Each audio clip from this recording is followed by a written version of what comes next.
திருச்சிற்றம்பலம். தென்னாடுடைய சிவனே போற்றி, எந்நாட்டவர்க்கும் இறைவா போற்றி. குலம் பொல்லேன், குணம் பொல்லேன், குறியும் பொல்லேன், குற்றமே பெரிதுடையேன். கோலமாய நலம் பொல்லேன், நான் பொல்லேன், ஞானி அல்லேன், நல்லாரோடு இசைந்திலேன்.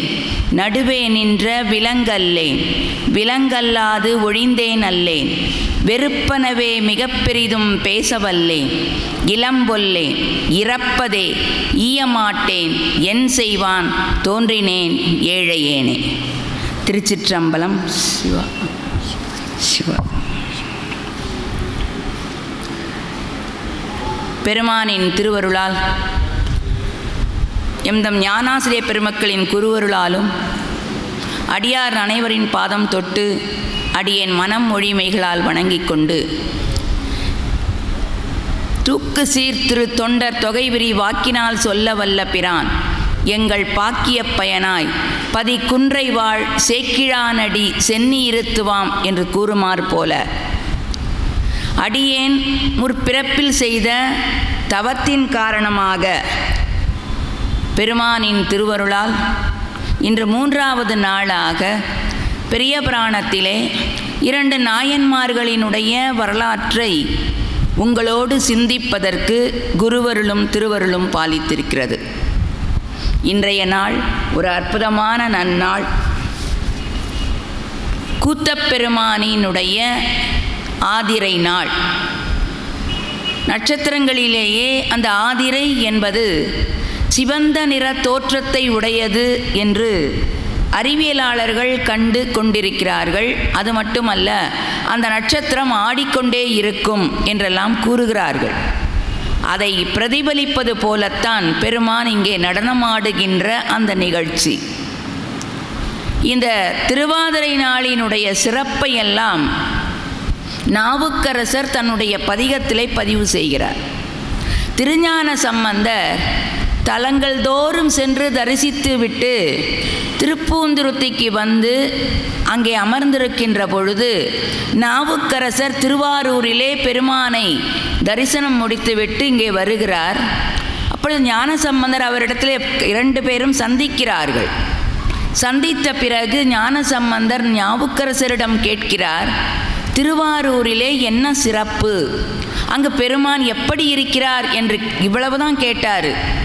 உடனே நாவுக்கரசர் முத்துவிதான மணிப்பொற்கவரி முறையா பக்தர்களோடு பாவையர் சூழ பலிப்பின்னே வித்தக கோல வெண்தலை மாலை விரதிகள் அத்தன்னாரூர் ஆதிரை நாளால் அதுவண்ணம் என்று தொடங்கி 10 பாடல்களிலே அந்த திருவாரூரிலே திருவாதிரை விழா எப்படி நடக்கிறது, பெருமான் எந்த அலங்காரத்தில் வருகிறான், பக்தர்களுக்கு எத்தகைய அருளை வாரி வழங்குகிறான் என்று அந்த 10 பாடலிலும் சொல்லுகிறார். இதை கேட்டாரோ இல்லையோ ஞானசம்பந்தர் நாவுக்கரசரோடு இருந்து உடனுறையும் பயனை பெற வேண்டும் என்று நினைத்தவர். அவர் அந்த அளவுக்கு வர்ணிச்சிருக்கிறார். வர்ணித்த உடனே நான் உடனே திருவாரூருக்கு சென்று பெருமானுடைய தரிசனத்தை முடித்துவிட்டு உங்களோடு வந்து தங்குகிறேன். அந்த அளவுக்கு அந்த நாவுக்கரசனுடைய பதிகத்திலே அங்கே அப்படி திருவாதிரை நாளினுடைய சிறப்பையெல்லாம் சொல்லப்பட்டிருக்கிறது. பெருமானின் திருவருள் கருணையோ என்னமோ அந்த திருவாதிரை நாளிலே இந்த சேக்கிழாரினுடைய அந்த சிந்தனையை பெரிய புராணத் தொடரை சிந்திப்பதற்கு நமக்கெல்லாம் கொடுத்து வைத்திருக்கிறது என்று சொன்னால் எத்தனை பிறவிகள் செய்த புண்ணியமோ நமக்கு இங்கே கிடைத்திருக்கிறது. ஏனென்று சொன்னால் நமக்குரிய வாழ்க்கையிலே நமக்கு கிடைக்கின்ற மிகப்பெரிய சிறப்பையெல்லாம் நான் சில நேரங்களிலே அடியேன் போன்றவர்களெல்லாம் இழந்து விடுவோம். ஏன் என்று சொன்னால் நமக்கு திருப்தி என்பது வருவதே இல்லை. எதை பார்த்தாலும் அது திருப்தியாக அடையிறதே இல்லை. இன்னும் வேண்டும் வேண்டும். ஏனென்று சொன்னால் இப்போ நடந்து போயிட்டுருப்போம், ஒரு சைக்கிள் கிடைத்தால் நன்றாக இருக்கும் என்று நினைப்போம். சைக்கிள் வரும், உடனே சைக்கிளோடு அந்த ஆசை நினைந்தோம்னா கிடையாது. அதற்கப்புறம் என்ன ஆகும், சைக்கிள் ஸ்கூட்டராகவே மாறும், ஸ்கூட்டருக்கு கார், இப்படி ஒன்றோடு ஒன்று போட்டி போட்டு கொண்டு எதிலுமே திருப்தி அடைவது இல்லை. நாங்கள்லாம் சின்ன பிள்ளையாக இருக்கும்போது எங்கள் தாத்தாவோட மயிலாப்பூர் திருக்கோயிலுக்கு போகும்போது அப்போமே எப்படியோ தெரிந்தோ தெரியாமலோ இந்த ஊட்டி அந்த இது அப்போ ஊட்டினது தான் இப்போ இத்தனை வயசுகளுக்கு அடியேனுக்கு பலன் தருகிறது. நல்ல செருப்பெல்லாம் வாங்கி தரலையேன்னு சொன்னால் எங்கள் தாத்தா சொல்லுவாங்க, நீ செருப்பில்லைன்னு அழற, அங்கே பார் ஒருத்தன் காலே இல்லாமல் இருக்கிறான். அதை நினைத்து ஆனால் அது செஞ்சான்னு கேட்டுறாதீங்க, அதெல்லாம் தேறினதில்லை. ஏன் இதை சொல்கிறேன்னு சொன்னால், நாட்டிலே மழையே இல்லை, அதற்கு காரணம் மரங்களெல்லாம் வெட்டப்பட்டன என்பதை ஒரு அமைச்சர் வாயிலாக மன்னர் கேள்விப்படுகிறார். உடனே என்ன செய்கிறார், மக்கள் எல்லாம் மரங்களை நட வேண்டும். இப்போது மன்னன் எவ்வழி மக்கள் அவ்வழி, அதான் கோன்முறை அரசு செய்க குறைவில்லாத உயிர்கள் வாழ். அந்த அரசு குறையில்லாமல் அந்த அரசாட்சியை செய்தால் மக்கள் குறைவில்லாமல் இருப்பார்கள். நெல்லும் உயிரன்றே நீரும் உயிரன்றே மன்னன் உயிர்த்தே மலர்தலை உலகம் என்று சொல்லுகிறது சங்க இலக்கிய பாடல். அந்த வகையிலே அந்த மன்னன் என்ன செய்கிறான், இந்த மக்கள் எல்லாம் மரங்களை நட்டு மழைக்கு தயாராக வேண்டும் என்று சொன்னால் நாம் முதல்ல மரங்களை நட வேண்டும் என்று சொல்லி அரண்மனை பக்கத்திலே ஒரு பெரிய தோட்டத்தை அமைத்து எல்லா மரங்களினுடைய முருங்கை மரம் தொடங்கி புளிய மரம், முருங்கை மரம், வாழை மரம், தென்னை மரம் எல்லாத்தையும் வச்சுட்டு கொஞ்ச நாள் கழித்து ஒரு சில மாதங்கள் கழிந்த பிறகு அந்த நந்தவனத்தை சுற்றி பார்ப்பதற்காக வந்தானாம். சுற்றி பார்க்க வருகின்ற பொழுது முதல்ல அந்த முருங்கை மரத்தில் போய், முருங்கை மரமே நீ நல்லா இருக்கிறியா அப்படின்னு கேட்டானாம். கேட்காதீங்க, மரங்கள் பேசுமானா உண்டு, பேசினால். அந்த பதிகம் ஏனென்று சொன்னால் ஞான சம்பந்தர் பதிகம் பாடி ஆண் பனையையே பெண் பனையாக மாற்றினார். இது உண்மையிலேயே நான் ஏன் குறிப்பிடுகிறேன் என்று சொன்னால், எங்கள் வீட்டிலே ஒரு அரளி செடி வைத்திருந்தோம். மலரே வந்தது கிடையாது, 3 வருடம் ஆகியது. அப்பொழுதுதான் என்னுடைய துணைவர் சொன்னார், இந்த செடியிலே பக்கத்திலே இருந்து இந்த திருவோத்தூர் பதிகத்தை பாடினோம். 3 மாதங்கள் பாடிய பிறகு அதில் அழகாக பூக்கள் எல்லாம் பூத்தது. ஏன்னா நாம் ஒன்றும் செய்யலை, அந்த பதிகம் பலன் தரும் என்பதை அவரவர் வாழ்க்கையிலே நீங்கள் உணர்ந்து கொள்ளலாம். அதுபோல் இந்த மன்னன் இந்த முருங்கை மரத்திலே சென்று, முருங்கை மரமே நீ நல்ல மகிழ்ச்சியாக இருக்கிறையான்னு கேட்டாராம். உடனே அந்த முருங்கை மரம் சொல்லிச்சு, என்னத்த மகிழ்ச்சி, நான் எப்படி இருக்கேன் பார்த்தீங்களா, ஒரு காற்றடிச்சா பொத்துன்னு விழுந்துருவேன். மக்கள்லாம் என்ன சொல்கிறாங்க, முருங்கை மரம் அப்படிங்கிறாங்க, என் காயெல்லாம் சாப்பிட்றாங்க, எனக்கு பலமே கிடையாது, அவங்க பலம் அடைஞ்சிடுறாங்க. என்னடா இது, முதல் மரமே இப்படி குறப்பட்டுக்கிடுதே அப்படின்னு நினச்சி அடுத்த மரத்தில் போனாராம். வேப்ப மரமே நீயாவது நல்லா இருக்கியா அப்படி. நான் என்னங்க நல்லா இருக்கேன், என்னுடைய பக்கத்தில் வந்தால் மக்களெல்லாம் வேப்பங்காய் கசக்குது, வேப்பங்காய் மாதிரி இருக்கிறேன்னு சொல்லிட்டு ஓடிடுறாங்க. நான் எப்படி திருப்தியாக இருப்பேன், என்னை யாருக்கு பலன் தரும், மருந்துக்காக வாங்குறாங்க அவ்வளவுதான் என்று அது குறைப்பட்டதான். சரி, அடுத்ததாக புளிய மரத்துக்கிட்ட போனாராம். புளிய மரமே உன்னை நன்றாக புளிக்குழம்பு சாம்பார்லாம் வச்சு பயன்படுத்துகிறாங்களே, நீ நன்றாக இருக்கிறாயா என்று கேட்டாராம். அந்த புளிய மரம் சொல்லிச்சா, நான் நல்லா புளிக்குழம்புக்கெல்லாம் பயன்படுறேன், ஆனால் என் உருவத்தை பாருங்கள், பட்டையெல்லாம் கிழிஞ்சு. புளிய மரம் பார்த்திங்கன்னா பட்டையெல்லாம் கீழே விழுந்து பார்க்குறதுக்கு அருவருப்பாக இருக்கும், என்னை பார்க்குறதுக்கு எனக்கே அருவருப்பாக இருக்குது. அது மட்டும் இல்லை, புளிய மரம் உடம்புக்கு ஆகாதுன்னு என் நிழலில் படுக்கக்கூட வரமாட்டேங்கிறாங்க. இப்படி ஒவ்வொரு மரமாக தன்னுடைய குறைகளை சொல்லிக்கொண்டே போனதாம். அப்புறம் செடிக்கு வந்தாராம். ரோஜா செடி, மல்லி செடி, ஒவ்வொன்றா ரோஜா எனக்கு முள் இருக்குன்னு குறைப்பட்டு கொண்டே வந்தாதாம். கடைசியில் அங்கே பார்த்தீர்கள் என்று சொன்னால், ஒரு கடைசியில் அந்த நந்தவனத்தின் இறுதி பகுதியிலே அழகாக ஒரு மனோரஞ்சிதம் செடி வச்சுருந்தாராம். இவர் பார்த்தாராம், இதை இவ்வளோ பெரிய மரங்கள் எல்லாமே குறையாக பட்டு கொண்டதே, இந்த மனோரஞ்சிதம் மட்டும் நான் நல்லா சந்தோஷமாக இருக்க போகிறேன்னா சொல்ல போது. ஏன்னா தெரியும் உங்களுக்கு, மனோரஞ்சிதம் அவ்வளோ சீக்கிரம் முதல் நாள் வாசனை வராது, 2-3 நாள் கழித்து தான் வரும், அவ்வளோவா கிடைக்காது. அதுக்கிட்ட போய் இவர் என்ன கேட்டாராம், இதையெல்லாம் நீ மகிழ்ச்சியாக இருக்கியான்னு கேட்டவர் அங்கே போய் என்ன கேட்டாராம், மனோரஞ்சிதமே உனக்கும் குறை தானே, உனக்கும் மகிழ்ச்சி கிடையாது தானே அப்படின்னாராம். அந்த செடி சொல்லிச்சான், இல்லை மன்னா, நான் சந்தோஷமாக இருக்கிறேன். ஏன் தெரியுமா, என்னை இங்கே கொண்டாந்து அரண்மனை நந்தவனத்தில் என்னையும் ஒரு ஆளாக நட்டு வைத்திருக்கிறீர்களே, நீங்கள் நினச்சிருந்தா இங்கே வேற ஏதாவது பூக்களை வைத்திருக்கலாம், ஆனால் இத்தனை பேர் மத்தியில் நானும் இருக்கிறேனே சொல்லுவாங்க. முள்ளில் பூ இருக்கிறேன் என்று நினைத்து மகிழ வேண்டுமே தெரியல, பூவில் முள் இருக்கு நீங்கள் வணத்தப்படாதே என்று சொல்லுவது போல அந்த மனோரஞ்சிதம் அற்புதமாக தன்னுடைய திருப்தியை தந்ததாம். இதைத்தான் தாயுமானவர் சொல்லுகிறார், ஆசைக்கோர் அளவில்லை அகிலமெல்லாம் கட்டி ஆளினும் அலைக்கடல் மீதிலே ஆணை செலவே நினைவர். நெடுநாள் வாழ்ந்த பேரும் ரோசித்து ரசவாதைக்கு வித்திடுவர். யோசிக்கும் வேளையிலே பசிதீர உண்பதும் உறங்குவதுமாக முடியும். உள்ளதே போதும் நான் நான் என குளறியே ஒன்று விட்டு ஒன்று பற்றி பாசக்கடற்குள்ளே வீழாமல் மனதற்ற பரிசுத்த நிலையை அருள்வாய். பார்க்கும் இடம் எங்கும் ஒரு நீக்கமர நிறைகின்ற பரிபுரானந்தமே. அப்போ நமக்கு என்ன வருது? ஆசை. இந்த ஆசையினால தான் என்ன வருது? கோபம். அது கிடைக்காத போது ஆசைப்பட்டு ஒரு பொருளை தேடுகின்ற பொழுது அது கிடைக்கலனா கோபம் வருது. அந்த பொருள் வேறொருவருக்கு போகின்ற பொழுது கோபம் பொறாமையாக மாறுகிறது. எதை விட்டாலும் விட்டுருவோம், ஆனால் கோபம் என்பதை விடவே முடியாது. திருவள்ளுவர் அதான் சொல்கிறார், குணமெனும் குன்றேறி நின்றார் மாட்டு கணமேயும் வெகுளி காத்தல் அரிது. குருஞான சம்பந்தர் அழகாக சொல்லுவார், ஆசையராய் பாசம் விடாய் ஆன சிவபூசை பண்ணாய் நேசமுடன் ஐந்தெழுத்தை நீ நினையாய் சீச்சி சினமே தவிராய் மனமே உனக்கு என்னவாய். மற்றதெல்லாம் சும்மா சொன்னார், ஆசையராய் பாசம் விடாய் நேசமுடன் ஐந்தெழுத்தை நினையான்னு சொன்னவர் அந்த கோபத்துக்கு வரும்போது சீச்சி ஒரு இகழ்ச்சி சொல்லுவோம்ல, சீ சீ சினமே தவிராய். அந்த கோபம் ஒன்றும் வேண்டாம், பேருந்தில் ஏறுவேன், ஏறின உடனே காலை மிதிச்சிட்டேன்னு வைங்க, இல்லை நம்ம காலை யாராவது மிதிச்சானுங்க, ஏமா பார்த்து வரப்படாது கண்ணென்ன பின்னாலே வச்சுக்க எத்தா தண்டி இருக்க, உடனே அவள் கேட்பா நீ சோறு போட்டு வளர்க்குற, சண்டை வந்துடும் இல்லையா. அதுக்கு இப்போ மிதித்தவளும் எம்மா தெரியாமல் மிதிச்சிட்டேன்னு சொல்ல மாட்டா.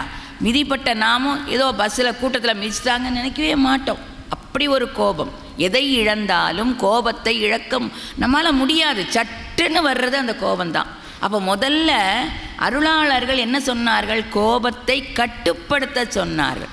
அந்த கோபம் அது கட்டுப்படுத்துவதற்கு காரணம் ஆசை. நமக்கு இறைவன் தந்தது போதும். அதுக்காக உடனே அம்மா இப்படி சொல்லிட்டாங்க, ஆசையே வேண்டாம், உழைக்கக்கூடாது என்பதல்ல.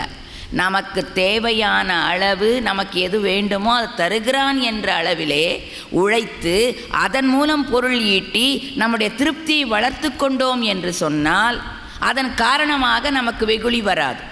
ஒரு சின்ன எடுத்துக்காட்டு சொல்கிறேன். ஒருத்தனா என்ன பண்ணினானா, பயங்கரமான வியாபாரம் செஞ்சு நொடிச்சு போயிட்டான். எந்த வேலையும் அவனுக்கு கிடைக்கல. இனிமேல் வேலை செஞ்சு உழைச்சி நாம் என்ன செய்ய முடியாது, முன்னேற முடியாது. எப்படியாவது குறுக்கு வழியில் போகிறதுக்கும் நமக்கு புத்தி இல்லை, இப்போ அதுக்கும் புத்தி வேணும் இல்லையா, அது இல்லை. சரி, இப்போ எல்லாரும் சொல்கிறாங்க காட்டில் தவம் இருந்து பெருமானை நினச்சி தவம் இருந்தால் பெருமான் பக்தர்களுக்கு வரம் தந்ததாக நிறைய கதையெல்லாம் கேட்டிருக்கேன். அப்படின்னு நினச்சி காட்டில் போய் தவம் இருந்தானா. பெருமானே சாப்பிடாமல் தூங்காமல் தாடி வளர்த்து தவம் இருந்தானா. கடவுள் வந்தார், பக்தா உன்னுடைய பக்தியை மெச்சினப்பா, உன்னை எதுக்காக வரம் இருக்க? சாமி என்னால் உழைச்சலாம் இனிமேல் முன்னால் முடியாது, நான் குறுக்கு வழியில் எப்படியாவது சீக்கிரம் பணக்காரன் ஆகணும். அப்படியா, சரி சீக்கிரம் பணக்காரன் ஆகணும்னா நான் ஒன்று சொல்கிறேன் கேளு. ஒரு கோல் தந்தாராம், இந்த கோலை வச்சுக்கோ, இந்த கோலை நீ தட்டுனீன்னா உனக்கு பொற்காசுகளாக விழும், அதில் நீ எடுத்துக்கோ அப்படின்னாரு. அவன் பார்த்தான், இது ஏன் சாமி ஒவ்வொரு நாளும் என்னை தட்டுறா மாதிரி செய்கிறீங்க, மொத்தமாக ஒரு பெரிய மூட்டையை போட்டுடலாம்ல. அதெல்லாம் போடக்கூடாது, அது தெரிஞ்சிரும், அப்புறம் அரசாங்கம் வந்து உன்னை பிடிச்சிட்டு போயிடும். இந்த கோலை மட்டும் தட்டு, உனக்கு பொற்காசு வரும். அவனுக்கு சந்தேகம் வந்துச்சு, வந்தது கடவுள் தானா, வரும் இல்லையா. நமக்கே இப்போ திடீர்னு யாராவது ஒருத்தர் நான் சிவபெருமான் வந்து இவ்வளோ நல்லா பேசுகிறேன், சிவபெருமான் வந்து நிற்கிறேன்னு சொன்னால் நாம் நம்புவோமா? கட்டாயம் நம்ப மாட்டோம். இந்த கலிகாலத்தில் சிவனாவது வர்றதாவது அதெல்லாம் கிடையாது. நமக்கு நம்பிக்கையில் வருவார் இறைவன், நாம் அதுக்குள்ளே பக்குவம் அடைஞ்சிட்டோங்கிற நம்பிக்கை நமக்கு இல்லை. ஏன் இதை சொல்கிறேன்னா, ஒரு கோயிலில் சிவன் கோயிலில் சிவாச்சாரியார் வழிபாடு செஞ்சுக்கிட்டு இருந்தாராம். அப்படி வழிபாடு செய்கின்ற பொழுது சிவபெருமான் அவர் முன்னால் போய் நின்னாராம். நான் சிவன் வந்திருக்கேன்ப்பா. போ சாமி, சிவனாவது இந்த கலிகாலத்தில் வர்றதா? இல்லைப்பா, நான் சிவன் தான் வந்திருக்கேன். ஏதோ நாடகத்தில் வேஷம் போட்டு வந்திருக்க, திருவாதிரை அதுவுமா எங்கேயோ கூத்து கட்டியிருக்காங்க, நீ சிவன் மாதிரி வேஷம் போட்டு வந்திருக்க. போ, எனக்கு நிறைய வேலை இருக்குது, இன்றைக்கி வெள்ளிக்கிழமை பக்தர்கள் நிறைய வருவாங்க, நான் அவங்களுக்கெல்லாம் அர்ச்சனை பண்ணணும். இல்லைப்பா, நான் சிவன் தான் வந்திருக்கேன், உனக்கு வேணுங்கிறத கேளு. நான் நம்ப மாட்டேன். அப்போ நான் என்ன செஞ்சால் நீ நம்புவ? அப்படியா, நீ சிவன் தாங்கிறத நான் நம்பணும்னா இந்த பார்த்தியா, இந்த மாதிரி ஒரு பஞ்சபாத்திரம்னா தெரியும், திருநீர் விடுறதுக்கு வச்சுருப்பாங்க கோயிலில், அது இருக்குது. இந்த பஞ்சபாத்திரத்தை நீ தங்கமாக மாற்று. நம்ம அதானே கேட்போம். இப்போ ஏதாவது சித்து வரணும், தங்கத்தைத்தா அதைத்தா, உடனே நான் நம்புகிறேன், உடனே இதை மாற்று நான் நம்புகிறேன்னார். சரின்னு சாமி என்ன பண்ணாரா, அதை மாற்றினாராம், தங்கமாகிடுச்சு. அப்போ தான் நம்பினானா, ஆஹா உண்மையிலே சாமி தான் வந்திருக்காருன்னு சொல்லி கருவறையிலேருந்து வெளியில் வந்தான். பக்தர்கள் கூட்டம் நிறைஞ்சிருந்தது. பக்தர்கள் கூட்டத்தை பார்த்து எல்லாரும் ஓடிவாங்க, சிவன் வந்திருக்கிறார் பாருங்க, நான் முதல்ல நம்பலை, இப்போ நம்பியிருக்கேன், இந்த பாருங்க இந்த பாத்திரத்தை தங்கமாக மாற்றிட்டார், எல்லாரும் வாங்க, உங்களுக்கு வேண்டிய வரங்களை கேளுங்கள். கூவி கூவி அடைச்சோன்னு எல்லாரும் வருவார்னு நினச்சி பார்த்தா அவ்வளோ பேர் ஓடி போயிட்டாங்க. என்னடா இது, நாம் தங்கமாக மாற்றிருக்காங்கன்னு சொல்லி சொன்னோம், எல்லோரும் பயந்து ஓடிட்டாங்களோன்னு நினச்சா, எல்லாரும் வீட்டில் போய் வீட்டில் இருக்க அண்டா குண்டா டம்ளரு தட்டு எல்லாத்தையும் தங்கமாக மாற்ற. இறைவன் வந்திருக்கிறானே, அவனிடத்தில் பிறவாத நிலையை கேட்குமே, அவன் அருள் இருந்தால் இதெல்லாம் வேண்டாமேன்னு நாம் நினைக்க மாட்டோம். அப்பவும் நம்ம புத்தி எங்கே போகும், இருக்கிற வரைக்கும் தங்கத்தை மாற்றி வச்சுக்கலாம் இல்லையா?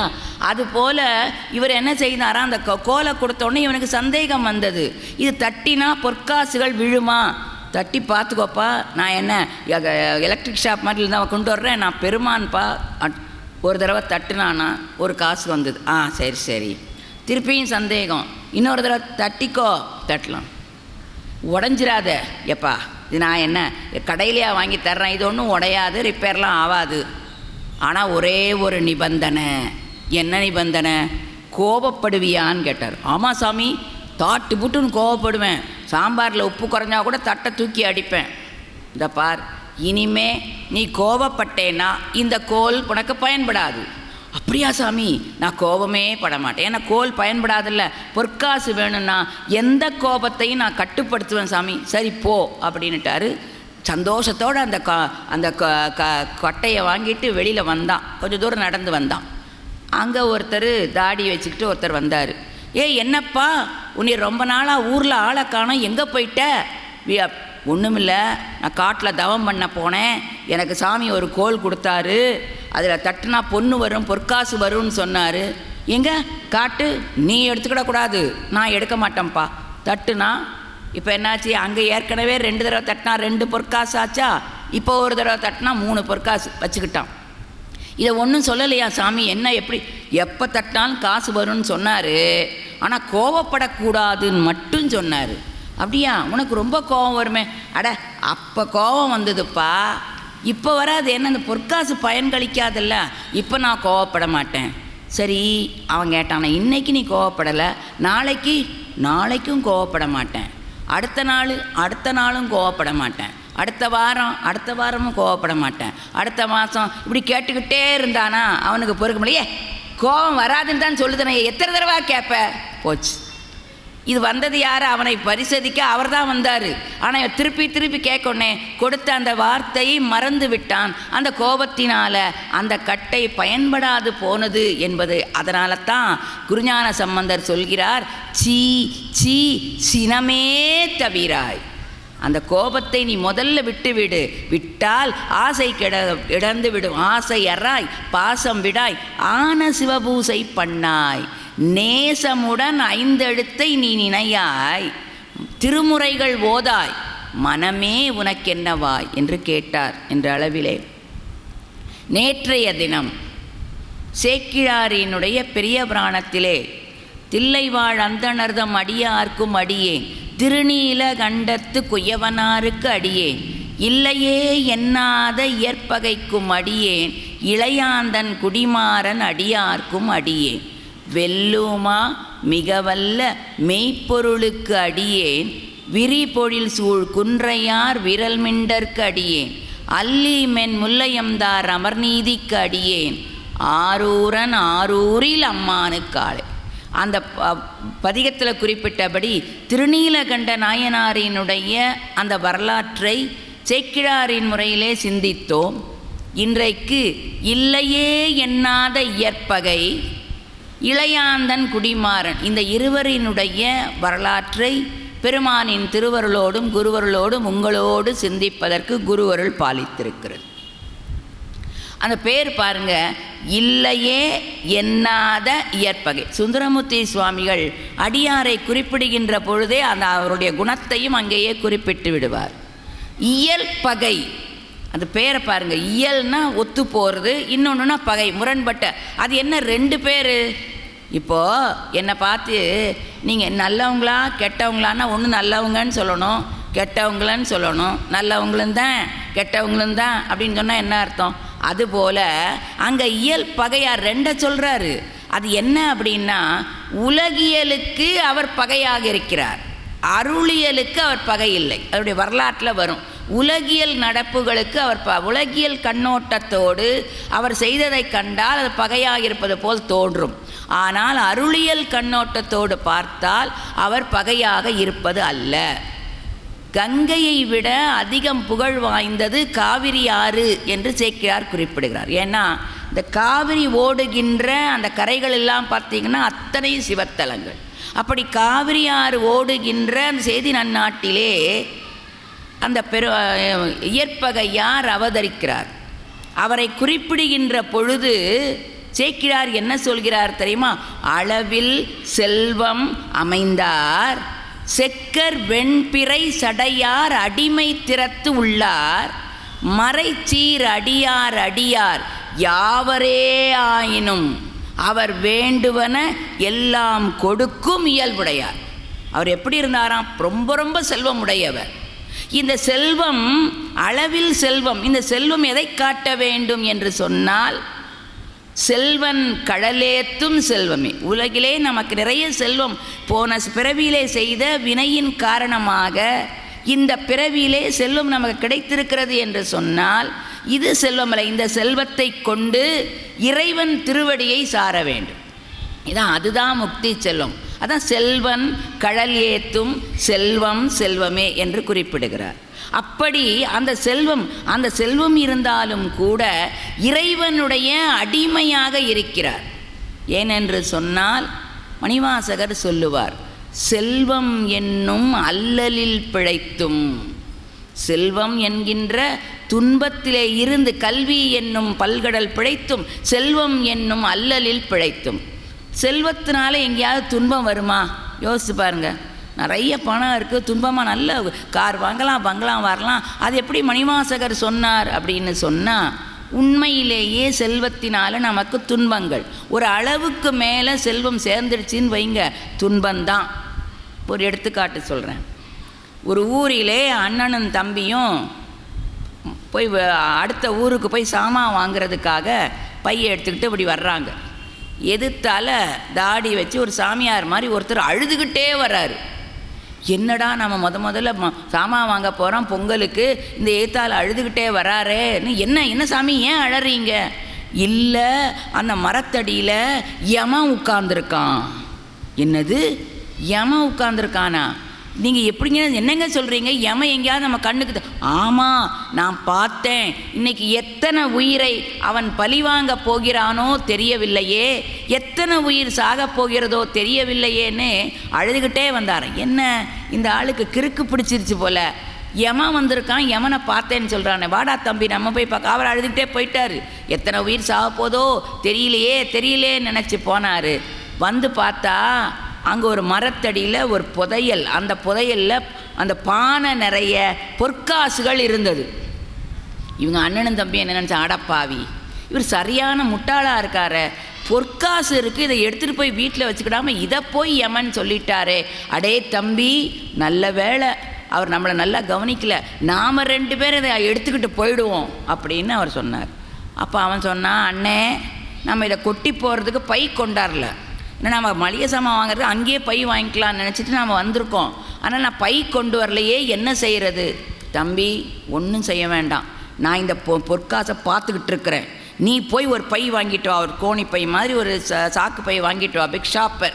அப்போ பிக் ஷாப்பர்லாம் ஏது, அதை போய் வாங்கிட்டு வா, நான் அது வரைக்கும் இதை காத்துக்கிட்டு இருக்கிறேன், நீ வாங்கிட்டு வந்து அதுக்கப்புறம் இதை நம்ம கொட்டிட்டு வீட்டில் எடுத்துகிட்டு போய் 2 பேரும் பங்கு வச்சிடலாம் தம்பி, போயிட்டு வான்ட்டார். தம்பியுடையான் படைக்கஞ்சான் அப்படின்னு நினச்சி இவன் அங்கே உட்காந்து பாதுகாத்துக்கிட்டே இருந்தான். இவன் என்ன பண்ணான், போனான். போகும்போதே அவனுக்கு சிந்தனை ஓட ஆரம்பிச்சுது. இது எதுக்கு, நம்ம 2 பேரும் தானே பார்த்துருக்குறோம், இந்த அண்ணனை கொன்னுட்டா அத்தனை நமக்குள்ள வரும், அதனால் சத்தம் காட்டாமல் நம்ம சாப்பாடு வாங்கிட்டு போகிற மாதிரி அண்ணனுக்கு சாப்பாடு வாங்கிட்டு போவோம்னு நினச்சி கடையில் ஒரு புளி சாதம் வாங்கி மூட்டை பூச்சி மருந்தையும் வாங்கி அதை நல்லா கலக்கி பார்சலாக கட்டிட்டு அப்படி எடுத்துகிட்டு வந்தான். பையையும் வாங்கிட்டு வந்தான். இவன் வர்றதுக்குள்ள அண்ணன் என்ன தெரியுமா நினச்சான், இந்த தம்பிக்கு ஏன் நம்ம பங்கு கொடுக்கணும், அவன் வரும்போது பக்கத்தில் ஒரு கட்டை இருக்குது, அந்த கட்டையால் அவனை அடிச்சிட்டா தீந்து போயிடும், அத்தனை நம்ம எடுத்துக்கலாம். இவன் இப்படி பிளான் போட்டான், அவன் அப்படி பிளான் போட்டான். அங்கேருந்து வந்தான், தம்பி அப்படின்னு, ஆமாம் அந்த பை கொண்டாரான்னு இவன் ஒளிஞ்சிருந்து ஒரு கட்டையால் ஒரு அடி, அவ்வளோதான், அவன் இறந்துட்டான் தம்பி. ஆனால் இவனுக்கு சாப்பாட்டில் விஷம் இருந்தது தெரியாது. அடே, நமக்கு சாப்பாடு கொண்டாந்துருக்கான் போல இருக்கு, ஐயோ பாவம், சின்ன அதை சாப்பிட்டான், அவனும் செத்து போயிட்டான். இப்போ அந்த செல்வம் யாருக்காவது பயன்பட்டுதா? அந்த சாமியார் சொன்னாரா, இன்றைக்கு யமன் இருக்கிறான், எத்தனை பேரை நாம் உயிர் வாங்க போகிறோன்னு சொன்னானா, அது சரியாக இருந்தது. ஆக அதை அப்படி செல்வம் வந்த போதும் அந்த செல்வத்தை என்ன செய்ய வேண்டும், பெருமானினுடைய திருவடிக்கும் அவன் அடியார்களுக்கும் சிவனடியார்களுக்கும் ஆக்குகின்றவர். அது யாராக இருந்தாலும், அந்த சிவனடியார்கள் யாராக இருந்தாலும் அவர்கள் எதை கேட்டாலும் இல்லைன்னு சொல்லாமல் கொடுப்பாராம். அதனால் அவருக்கு பேர் இயற்பகை. ஏன்னா வர்றவங்க கொடுக்கறது கூட விஐபி பார்த்து அப்படி கொடுக்கக்கூடாது. வந்திருக்க இது நமக்கு வேண்டியவங்க, இது நமக்கு முன்னால் செஞ்சாங்க, அப்படி கிடையாது. யாராக இருந்தாலும் நாவுக்கரசர் குறிப்பிடுவார், எவரேனும் தாமாக விளையாடத்திட்ட திருநீரும் சாதனமும் கண்டார் உள்கி உகந்த அடிமைத்திறம் நோக்கி அவரை வெறுக்காது இவர் தேவர் அவர் தேவர் என்று இரண்டாட்டாது ஒழிந்து திறமே ஈசன் திறமே பேணி கவராதே தொழும் அடியார் நெஞ்சினுள்ளே கன்றாப்பூர் நடுதறியை காணலாமே. திருநீரும் அக்குமாலைக்கு அந்த உத்தராட்சமும் பணிஞ்சிட்டாங்கன்னா இவங்க பெரியவங்க, இவங்க இன்ன ஜாதி, அதெல்லாம் சிவனடியார் மட்டும் அதான் போட்டார். யாராக இருந்தாலும் அந்த சிவனடியார்களுக்கு எதை கேட்டாலும் இல்லைன்னு சொல்லாமல் கொடுப்பாராம். உடனே பெருமான் என்ன செய்கிறார், இவருடைய நிலையை உலகுக்கு அறிவிப்பதற்காக பெருமான் வர்றாராம். எப்படி வர்றாராம், சேக்கிழார் போடுகிறார், ஆயும் நுண்பொருளாகியும் வெளியே அம்பலத்துள் ஆடுவார். இன்றைக்கு சிற்றம்பலத்தில் பெருமானினுடைய நடனம் இருந்திருக்கும். நடனம் என்பது என்னன்னு லேசாக தொட்டு காட்டினேன். ஏன்னா அது உள்ளே போயிட்டோம்னா எங்கள் மாணவர்கள் மாதிரி சித்தாந்த பாடம் நடத்த வேண்டி வந்துடும். நடனம் என்பது தொழில், அவன் செய்கின்ற 5 தொழில், அவ்வளவுதான். ஆக பெருமான் என்ன செய்கிறாராம், வர்றாராம். அதாவது ஒவ்வொரு அடியார்களுக்கும் ஒவ்வொரு வேடத்தில் வருவார். இப்போது நீலகண்டருக்கு வருகின்ற பொழுது ஒரு திருவோடு எடுத்துக்கிட்டு, ஏன்னா அவர் அந்த தொழில் செஞ்சார், திருவோடு எடுத்துக்கிட்டு வந்தார். இப்போ இவர் எப்படி வர்றாராம், நல்ல திருநீர்லாம் பூசியிருக்காரு, தூர்த்த வேடம். அது என்ன தூர்த்த வேடம்னா, இன்றைக்கி நாம் சொல்லணும்னா நம்ம சொல்லுவோம்ல, நல்ல மைனர்லாம் ஜெண்டு போட்டு இவ்வளோ பெரிய மோதிரம் போட்டு இவ்வளோ போகிறாங்கல்ல, அதான் தூர்த்த வேடம். திருநீரும் இருக்குது, சந்தனமும் இருக்குது, நல்ல சென்ட்டெல்லாம் கமக்க இதை பார்க்குறவங்கள கவர்ச்சி பண்ணுற மாதிரி அப்படி வர்றாராம். வந்து இவருடைய இயற்பகையார் வீட்டுக்கிட்ட வந்து நிற்கிறாரு. வந்து நின்ன உடனே ஒரு வார்த்தை போடுறாரு, எம்பிரான் அடியார் வந்து அணைந்தார் என்று சிந்தையால் ஆர்வத்தால். ஏன்னா ஏற்கனவே எந்த அடியார் வந்தாலும் வரவேற்கிற ஆர்வம் அவருக்கு உண்டு. அதே நினப்பாக இருக்கிறதுனால வந்து நின்னோடனே அவரை வரவேற்று உள்ளே வந்து என்ன சொல்கிறாரு, முந்தை எம் பெருமான் நாங்கள் செய்த தவத்தினால எம்கோன் முனி இங்கு எழுந்தருளியர். இப்போ நாங்கள் எந்த தவமும் செய்யலை, ஆனால் முந்தின ஜென்மத்தில் ஏதோ தவம் செஞ்சுருக்கோம் போல், அதனால தான் எந்த அடியார் நீங்கள் வந்திருக்கிறீர்கள் வாங்க அப்படின்னு சொல்லி உபசரிச்சோன்னே அவர் அடியாராக வந்திருக்கிற பெருமான் சொல்கிறாராம், அப்பா நான் எதுக்கு வந்திருக்கேன்னு தெரியுமா, கொன்றை வார் சடையார் அடியார் குறித்து வேண்டின குணமென கொண்டே ஒன்றும் நீ மறாது உவந்து அளிக்கும் உண்மை கேட்டு உன்பால் வேண்டி இன்று நான் இங்கு வந்தனன். அதனை இசையலாம் எனில் இயம்புவன்.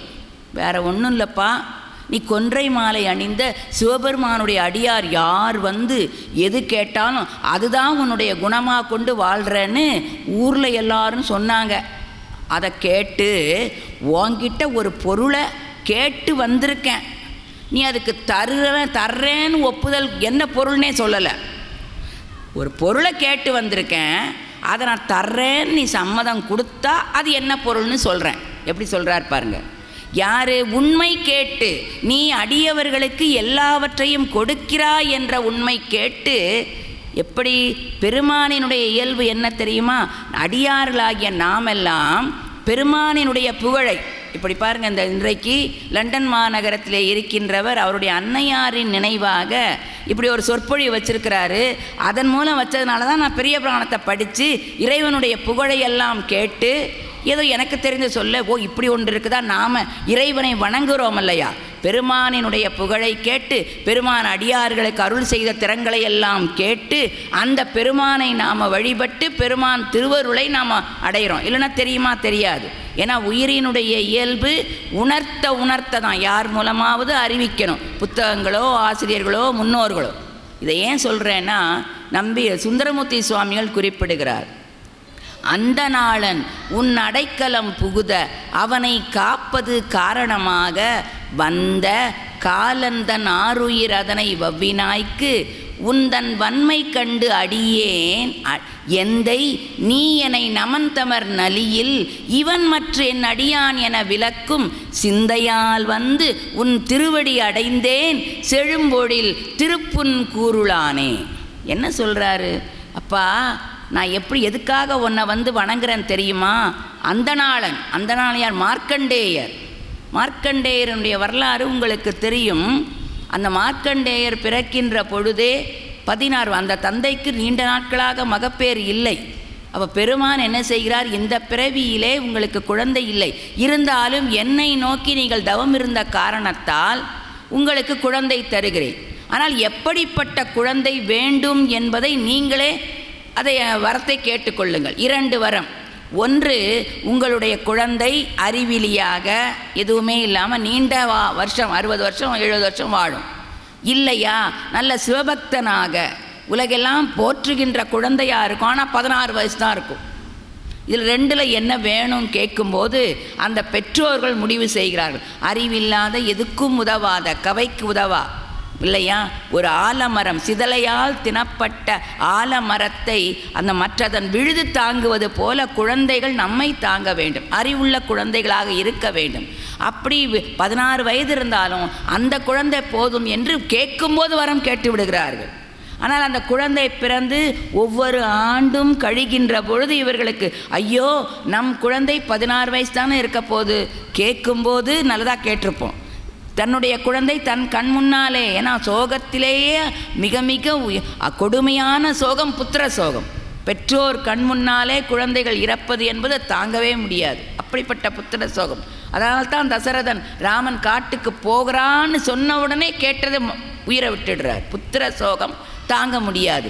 ஒவ்வொரு ஆண்டும் கழிய இவர்களுக்கு தன்னுடைய மகன் தன்னை விட்டு போகிறானே என்ற ஒரு வருத்தம் வருகிறது. பிறந்த நாள் வந்தால் அழுவாங்க. அப்போ இந்த குழந்தை கேட்கிறது. ஒரு நாள் 2 பேரும் உட்கார்ந்து இன்னொரு 2-3 வருஷம்தான் இருக்குது பேசுகிறாங்க தாயின் தந்தை. ஐயோ இன்னும் 16 வயதிலே குழந்தை இறந்து விடுவானே, நாம் என்ன செய்கிறதுன்னு பேசும்போது அந்த குழந்தை கேட்டு விடுகிறது. உடனே அந்த குழந்தை, அம்மா இத்தனை நாள் இதற்காகத்தான் நீங்கள் அழுதீர்களா? எனக்கு தெரியாமல் போயிற்றே. இனிமேலும் நான் காலங்கடத்த மாட்டேன். தலங்கள் தோறும் சென்று சிவபெருமானை நான் வழிபடுகிறேன். நீங்கள் அழாதீர்கள். ஏன்பா 16 வயசு வரைக்கும் இருக்கக்கூடாது? இல்லைம்மா, இந்த எடுத்த உடல் என்றைக்காவது ஒரு நாள் தோற்றம் உண்டேல் மாற்றம் உண்டு, பிறப்பு உண்டேல் மரணம் உண்டு. ஆனால் இருக்கின்ற வரை அந்த பெருமானை வழிபட வேண்டும். அதைத்தானே நாங்கள் படிச்சிருக்கோம். நாம் வேதங்களும் மறைகளும் ஆகமங்களும் அதானே சொல்லி சென்றிருக்கிறது. நீங்கள் வருத்தப்படாதீர்கள்னு ஒவ்வொரு ஊருக்கா போய் சிவபெருமானை வழிபட்டுட்டே வர்றார். சரியாக 16வது வயசு வரும்போது தான் திருக்கடவூருக்கு வருகிறார். திருக்கடவூரில் அவர் பெருமானை வழிபட்டுட்டு இருக்கிறார். அப்போது கரெக்டாக அந்த 16வது வயது யமனுக்கு கொடுக்கப்பட்ட வேலை என்ன, நம்முடைய காலம் முடிகின்ற போது கரெக்டாக எடுத்துருவான். பட்டினத்தார் சொல்லுவார், வினை போகமே ஒரு தேகம் கண்டாய், வினை நீங்கிடில் தினை போதளவும் நில்லாது கண்டாய். நாம் வாங்கிட்டு வந்த வெனை முடிஞ்சிடுச்சின்னு வச்சுக்கோங்க, ஒரு தெனை தெரியுமா எத்தனோண்டு, அந்த அளவு கூட அது என்ன செய்யாது, நிற்காது. அவன்கிட்ட நம்ம போட முடியாது, யமதர்மராஜனே எனக்கு கொஞ்சம் எக்ஸ்டென்ஷன் கொடு. ஆஃபீஸில் வேணால் கேட்கலாம், 58 வயசு வந்துச்சு எக்ஸ்டென்ஷன் கொடுங்கன்னா, அதுவும் டீச்சர் வேலைக்கு தான் உண்டு, மற்ற வேலைக்கு இல்லைன்னு நினைக்கிறேன், தெரியல. அந்த மாதம் 1 வருஷம் பூரா கொடுப்பாங்க எக்ஸ்டென்ஷன். அவங்ககிட்ட நடக்குமா?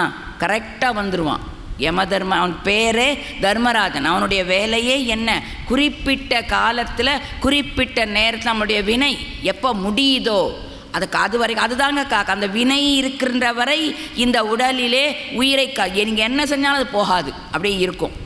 நம்ம வாடணும்னு நினச்சா போயிடும், அதுதான். அப்போது அது அவனுடைய வினை முடியும் போது அங்கே மார்க்கண்டேயனுக்கா உயிரை பற்றுவதற்காக இங்கே யமதர்மராஜன் வர்றான். அது வர்ற வண்ணே நமக்கு சொல்லியிருக்காங்கல்ல, எரும மாடு மேலே பாசக்கயிறை போட்டு இதெல்லாம் உண்டா, நீங்கள் போய் பார்த்தீங்களான்னு கேட்டுறாதீங்க. பார்த்தேன்னா நானே இங்கே உங்களுக்கு சொல்ல மாட்டேன். கண்டவர் விண்டிலர், விண்டவர் கண்டிலர். பார்த்தா சொல்ல முடியாது. நூல்கள், நமக்கு நூல்களிலே சொர்க்கம் உண்டு, நரகம் உண்டு, புண்ணியம் உண்டு, பாவம் உண்டு, யமன் உண்டு எல்லாம் சொல்லி அருளாளர்களுக்கு பெருமான் சொன்னதுனால சொல்லியிருக்கார். அப்போது அவன் வர்றான். வந்த உடனே இந்த அப்போ மார்க்கண்டேயர் என்ன செய்கிறார், அங்கே உட்கார்ந்து பெருமானுக்கு வழிபட்டுட்டு இருக்கிறார். இவன் சிவலிங்கம் வந்த உடனே அந்த சிவலிங்கத்தை கட்டி கொள்கிறார். இப்போ கயிறு போடுறான், அது வரமாட்டாங்க. சிவலிங்கத்தை கட்டினோடனே பெருமான் அவனை காலால் உதைத்து விட்டார். நல்லா யோசிச்சு பாருங்க, அவனுக்கு கொடுக்கப்பட்ட வேலை உயிரை வாங்கணும், அந்த வேலையை அவன் செய்ய வந்திருக்கான். அப்போ இந்த வேலையில் குறுக்கிட்ட சிவபெருமான் அது குறுக்கிடலாமா? அவனுடைய வேலை தானே செய்ய வந்திருக்கான்னு சொன்னால், அங்கே தான் நம்ம நன்றாக உண்மை விளக்கம் படித்தோம் என்று சாத்திரத்தில் படித்தா கொஞ்சம் தெளிவு கிடைக்கும். அவன் அங்கே என்ன செய்கிறான், சிவபெருமானை வழிபடுகின்ற பொழுதே தத்துவங்களை அவன் கடந்து விட்டான். இப்போ அவனோட எல்லையிலும் தாண்டி போயிடுச்சு. உங்களுக்கு புரியும்படியாக சொல்லணும்னா, இப்போ இந்த பாளையங்கோட்டையில் ஒரு போலீஸ் ஸ்டேஷன் இருக்குது இல்லைங்களா? இப்போ நான் ஒரு தப்பு செஞ்சிட்டேன்னா என்னை யார் பிடிக்கணும்? பாளையங்கோட்டை போலீஸ்காரரை தான் பிடிச்சி அந்த காவலில் வைக்கணும். நீங்கள் தென்காசியில் ஒருத்தர் பிடிச்சா என்ன சொல்லணும், அது எங்களோட கஸ்டடியில் வரல சொல்லுவாங்களா இல்லையா? இந்த குற்றத்துக்கு நீங்கள் அந்த G1 போலீஸ் ஸ்டேஷனில் போய் கம்ப்ளைண்ட் கொடுங்க, G4 போலீஸ் ஸ்டேஷனில் போய் கம்ப்ளைண்ட், அதுதானே அவங்களோட எல்லாம் அதோடு நின்று. அதை போல் யமதர்மராஜனுக்கு இந்த நில உலகத்திலே தத்துவங்களோடு வாழுகின்ற உயிரை எடுக்கின்ற அந்த வேலை தான் உண்டு. அது யமனுக்கும் தெரியும். இப்போ அதில் தத்துவங்களை கடந்து அவன் சிவனை வழிபட்டு கொண்டு சிவன் விட்ட போயாச்சு, அது அவனுக்கு வேலை அல்ல என்பதை காட்டுவதற்காகத்தான். அப்படி அந்த மார்க்கண்டேயனுக்காக காலனையே காலால் உதைத்த பெருமான் என்பதை நான் கேள்விப்பட்டு, பெருமானே உன்னை நான் வழிபடுகிறேன் உன்னை கேட்டு. ஏன் தெரியுமா? ஒருவேளை அந்த யமன் என்ன பிடிக்க வந்தா, இவன் ஏன் ஆளுப்பா, எந்தை நமந்தமர் நலியில் இவன் மற்ற என் அடியான் என விளக்கும். ஏன்னு சொன்னால், அதுக்காக இந்த சிவபூஜையெல்லாம் செஞ்சா, திருமுறையெல்லாம் படித்தா நமக்கு சாவே வராது அப்படிங்கிறது பொருள் அல்ல. அது என்ன பொருள் என்று சொன்னால், சிவன் அடியார்களுக்கும் சிவபூஜை செய்கிறவர்களுக்கும் மரணம் உண்டு. யார் வரமாட்டா? யமன் வரமாட்டான், பூதகணங்கள் வரும். ரெண்டுக்கு என்ன வேறுபாடு? யமன் வருகின்ற பொழுது நமக்கு அந்த மரண வேதனை இருக்கும். அதனால தான் கந்தர் அனுபூதியிலே அருணகிரிநாதர் சொல்லுகிறார், கரணங்களிலே எனக்கு யமதர்மராஜன் வருகின்ற பொழுது, கார்மார் மயில் வருகின்ற பொழுது, முருகா நீ மயிலோடு வந்து என்னை காப்பாற்று, யமன் வரக்கூடாது. யமன் வந்தால் அந்த யமவாதனை உண்டு. அந்த மரணத்தினுடைய வலி ஒரு 5 நிமிடமாவது இருக்கும். அதனுடைய வலியை என்ன சொல்கிறார்கள்னா, எப்படி நமக்கு அதை அவங்க தான் உணர்வாங்க, நமக்கு தெரியாது. 10,000 பீரங்கியை வச்சு நமக்கு மேலே சுட்டா எப்படி வலிக்குமோ அப்படி வலி இருக்குமா, சொல்ல தெரியாது அந்த ஒரு நிமிடமாவது. அதனால தான் அடியார்களுக்கு யார் வரமாட்டார் என்று சொன்னார், யமதர்மராஜன் வரமாட்டான், பூதகணங்கள் வரும் என்பதை அங்கே அப்படி அடியார்கள் தன்னை வழிபட வேண்டும் என்று இறைவன் அந்த புகழையெல்லாம் கேட்டு வழிபடுகின்ற இறைவன் இன்னைக்கு என்ன சொல்கிறாரு, எளிய தன்மையாக ஏற்பகை நாயனார்ட்ட, அப்பா நீ எல்லாத்துக்கும் வாரி வாரி இல்லைன்னு கொடுப்பேன்னு சொன்னாங்க, அதை கேட்டு நிற்கிறேன்னு சொல்கிறாருன்னா யோசிச்சு பாருங்கள். நம்முடைய சைவ சமயம்தான் வாளால் அறிந்தவனையும் ஏற்றுக்கொண்டது, பித்தன்னு எதிர்த்தவனையும் ஏற்றுக்கொண்டது, கல்லால் அடித்தவனை எந்த சமயத்திலேயாவது அவங்க கடவுளை கல்லால் அடிப்பாமா, பேச முடியுமா, பித்தன்னு சொல்ல முடியுமா? நம்முடைய சைவ சமயத்தில் எதெல்லாம் இல்லையா, எதனாலும் தமிழால் வைதாரையும் வாழ வைப்போம் என்று குறிப்பிடு. ஆக அதை கேட்டு வந்திருக்கம்பா அப்படின்னு சொன்ன உடனே நீ அதுக்கு இசைவு தந்தா சொல்கிறேன்னொடனே இயற்பகை நாயனார் சொல்கிறாரு, யாதும் ஒன்றும் என் பக்கல் உண்டாயின் அன்னது எம்பிரான் அடியவர் உடைமை ஐயமில்லை நீர் அருள் செய்யும். சரி தர்றேன்னு சொல்லலை, அப்படி தர்றேன்னு சொல்லிட்டா நாம் அதுக்கு உடையவர்கள் ஆயிடுவோம். நமக்கு எந்த உடைமையும் கிடையாது. இந்த இறைவனுக்கு உயிர் பொருள்கள் எல்லாம் அடிமை, நாம் எல்லாம் அடிமை. மற்ற இந்த நம்முடைய வச்சிருக்கிற சொத்தெல்லாம் உடைமை. உயிர் இல்லாத பொருள்கள் அவனுடைய சொத்து, உயிர் பொருள்கள் அவனுக்கு அடிமை. நாம் எந்த நிலையிலும் சரி அவனுக்கு அடிமை. அப்போ என்ன சொல்கிறார், யாதும் ஒன்றும் என்கிட்ட எது இருந்தாலும் அது அடியவர்களுடைய சொத்துப்பா, எனக்குன்னு ஒன்றும் கிடையாது. அடிமைக்கு என்று எந்த சுதந்திரமும் கிடையாது. ஏன் மணிவாசகர் சொல்லுகிறார், கண்ணார் முதலோய் கடனினைகள் கண்டேன் கண்கள் களி கூற எண்ணாது இரவும் பகலும் எண்ணும் அவையே எண்ணும் இதுவல்லால் மண்மேல் யாக்கை விடுமாறும் வந்துன் கடற்கே புகுமாறும் அண்ணா எண்ணக் கடவேனோ அடிமை சால அழகுடைத்தே. மணிவாசகர் திருப்பெருந்துறையிலே பெருமான் அவருக்கு 3 தீட்சை, நயன தீட்சை, ஸ்பரிச தீட்சை, திருவடி தீட்சை எல்லாம் கொடுத்து அவருக்காக அத்தனை ஆடல் அவரே சொல்கிறாரு, பெருமானே நான் ஒரு அடிமை, எனக்கு என்ன அதிகாரம் இருக்குது? நான் இறந்து போயிட்டேன்னா உன் திருவடியே சேருவேன்னு சொல்ல முடியுமா? இல்லை மீண்டும் கிடையாது, எனக்கு அதிகாரம் என்னதோ இங்கு அதிகாரம். அதனால தான் காரைக்கால் அம்மையார் சொன்னார், இரவாத இன்ப அன்பு வேண்டி பின் வேண்டுகின்றார் பிறவாமை வேண்டும். அம்மையார் கேட்ட உடனே மாம்பழம் கொடுத்த பெருமான் இந்த அம்மா கேட்டிருக்கலாம் இல்லையா, பிறவாமைப்பா நான் பிறக்கவே கூடாதுன்னு சொல்ல முடியாது, வினை இருந்தால் பிறப்பு. பிறவாமை வேண்டும் மீண்டும் பிறப்புண்டேல் உன்னை என்றும் மறவாமை வேண்டும். புழுவாய் பிறக்கினும் புண்ணியா உன்னடி என் மனத்தே வழுவாதிருக்க வரம் தர வேண்டும். எந்த பிறவில் நமக்கு அது அதிகாரம் கிடையாது, நாம் அடிமை. ஒரு எடுத்துக்காட்டு சொல்கிறேன். எங்கள் வீட்டில் ஒரு 10 வேலைக்காரங்க இருக்காங்க. எத்தனை வேலைக்காரங்க? 10 வேலை. அவ்வளோ பெரிய பங்களா. 10 வேலைக்காரங்களும் என்ன, ஒரு வேலைக்காரர் தோட்ட வேலை பார்ப்பார், ஒரு வேலைக்காரர் சமையல் வேலை பார்ப்பார், ஒரு வேலைக்காரர், இப்படி ஒவ்வொருத்தருக்கும் ஒவ்வொருக்கா பிரித்து கொடுத்துருப்பேன்னு வச்சுக்கோங்களேன். ஒரு நாள் மிகச்சிறந்த ஒரு விஐபி, பெரிய ஒருத்தர் பிரதம மந்திரி அளவுக்குன்னு வச்சுக்கோங்களேன், எங்கள் வீட்டுக்கு வர்றேன்னு ஃபோன் பண்ணிட்டார். சும்மா கற்பனை தான், வெளியில் போய் சொல்லிடாதீங்க. ஆக ஃபோன் பண்ணிட்டா நான் என்ன ஐயோ நம்ம வீட்டுக்கு இவரெல்லவா வர்றாரு அப்படின்னு நினச்சி அந்த 10 வேலைக்காரில் ஒருவரை கூப்பிடுவேன். டேய் நாளைக்கு இது மாதிரி வரப்போகிறாரு, அவர் அழகான ஒரு ஜங்ஷனில் போய் காரில் அழைச்சிட்டு வா, நல்ல சாப்பாடெல்லாம் கொடுன்னு ஒருத்தரை சொல்லுவேன். இன்னொருத்தனை என்ன பண்ணுவேன், வீடெல்லாம் ஒற்றை அடித்து வை. இன்னொருத்தனை அவருக்கு இடி சாம்பார்னால் ரொம்ப பிடிக்கும், மொளாத்தெல்லாம் காய வை. இப்படி ஒவ்வொருத்தருக்கும் ஒவ்வொரு வேலையாக கொடுப்பேன். எப்படி கொடுப்பேன், அவங்க பக்குவம் தெரிஞ்சு தானே கொடுப்பேன். இந்த மொளாத்தை காய போடுறவன் அங்கேருந்து ஐயா அம்மா நான் வேணால் அந்த ஆளை போய் காரில் கூப்பிட்டு வரேன், அவனை மொளாத்தில் காய போடுங்க, வெயிலில் காயட்டுன்னு சொல்ல முடியுமா?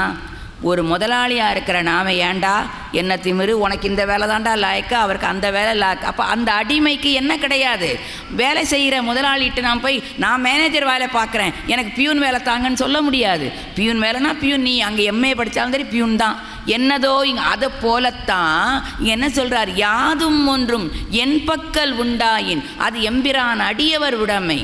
ஐயம் நீங்கள் சந்தேகப்படாதீங்க, என்கிட்ட எது இருந்தாலும் அது அடியவருடைய உடைமை, அது அவருடைய சொத்து.